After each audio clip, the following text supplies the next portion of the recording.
And all this leads us to the big question. Are AI-human relationships, 5 years away? How long until your child or your grandchild comes home and says, I'd like to introduce you to my fiancée? She's a robot. Psychologist and dating expert Dr. Orion Taraban joins me now. Doctor, thanks for being with us. I don't think this is sci-fi. I don't think this is far away. I think this is a real issue, and it's a threat to the creation of families. How long until people create relationships with robots? Well, as you've just presented, people are already entering into relationships. I think by the end of this decade, AI relationships or relationships with those types of agents will become mainstream.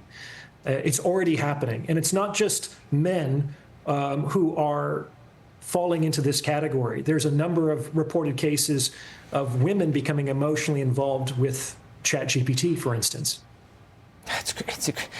So right now we're watching people fall in love with their AI that is essentially a text version and a voice version of a capable relationship. The melding of AI and robotics is the next big leap. And of course, once they've mastered these robots, they're going to look human. They're going to be beautiful. And so, I mean, we're going to be talking about marriages to robots. And I know it's tempting to laugh, but what happens then to the idea of family? How do we procreate? I think we're far away from marriage because we first have to pass through whether and to what extent a robot can be a person and it has the same rights and agency as a human being, which is an entire different legalistic concept that... Oh, I don't actually, Doctor, I don't care about the legal concept of marriage when it comes to this conversation. I care about the society-building foundation of this conversation, and that is if men and women do not create lifelong partnerships together to raise, to breed, to raise children for the future, we have on our hands a real existential threat to humanity. Fair enough, but I would say that the men and women who are in a position to exercise good optionality to find decent, good partners to pair up with and have a family with are not going to be immediately or even mostly affected by this revolution. Right now, we know that 1 in 3 men under 30 haven't had sex in the last year. So 1 in 3 men are functionally invisible in the sexual marketplace. These are the men that initially are going to be captured by this new AI revolution, because it's not like they're giving up the opportunity to have a relationship with a real woman. Real women have already given up the opportunity to have a relationship with them for a variety of reasons.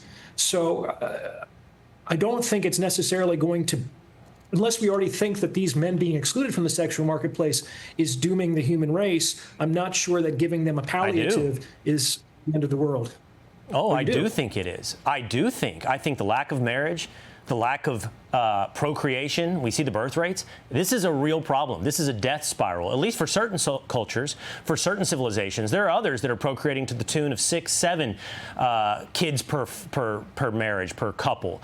But you're looking at a death spiral on some of these others, and I think it's a massive problem. And to call this palliative, I don't know. I think this is an accelerant. This is gasoline on the fire, is what I see this as. And how about this as a final question?